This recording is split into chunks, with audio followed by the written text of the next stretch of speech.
दोस्तों, अगर आप भारत के सबसे कठिन एवं प्रतिष्ठित एग्जाम कहे जाने वाली यूपीएससी की तैयारी कर रहे हैं और आप कंफ्यूज है कि एनसीईआरटी में हम जो है किस लेवल तक की स्टडी करें या किस किस चीज को हम छोड़ छोड़ के पढ़े, तो आज आपके लिए ये वीडियो बहुत इंपॉर्टेंट होने वाला है, जो आपको कहीं ना कहीं यूपीएससी सिविल सर्विसेज एग्जाम में जो है सफलता का जो है एक मूल मंत्र बताएगा। ठीक है, देखिए सबसे पहले हम बात करें यूपीएससी का, तो आप कोई भी टॉपर ले लो, चाहे रवि सिहाग सर हो गए, चाहे आपका श्रुति शर्मा हो गए, हमारे टीना डाबी मैम हो गई, या तो फिर हमारे कनिष्क कटारिया सर हो गए, अगर जो है श्रुति शर्मा से लेकर के अंकिता अग्रवाल से, मतलब जितने भी टॉपर हुए हैं सभी का कहना है कि आपको एनसीईआरटी बेसिक मजबूत करने के लिए पढ़ना ही होगा।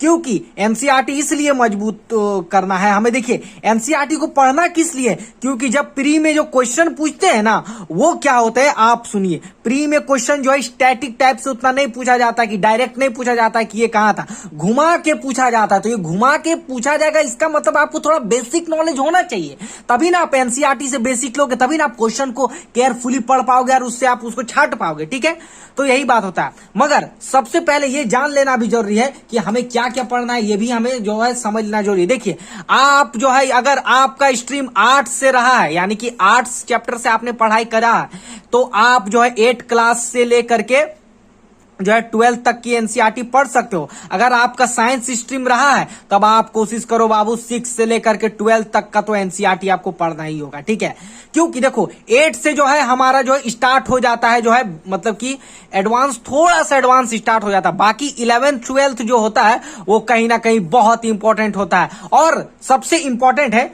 आपको ये ध्यान में रखना है कि जो आपका 8 से लेकर के आपको जो 10th, या तो आपको 6 से लेकर के 10th तक का पढ़ना है, इसमें आपको जो है हिस्ट्री, उसके बाद आपका ज्योग्राफी, उसके बाद आपका जो है पॉलिटी, ये 3 चीज आपका बहुत इंपॉर्टेंट रोल अदा करता है। देन आप उसके बाद क्या करोगे, आप जब है जो 11th और 12th में आओगे, 11th और 12th में आओगे, तब आप कोशिश करोगे इसमें जो है आपका जो सबसे इंपॉर्टेंट होने वाला है वो जो है आपका सोशियोलॉजी हो जाएगा। पढ़ लेना, नहीं भी है तो खरीद के पढ़ना, सोशियोलॉजी पढ़ लेना, इकोनॉमिक्स पढ़ लेना, और एक सबसे जो इंपॉर्टेंट होता है, मैं ये हर वीडियो में कहता हूं, ज्योग्राफी।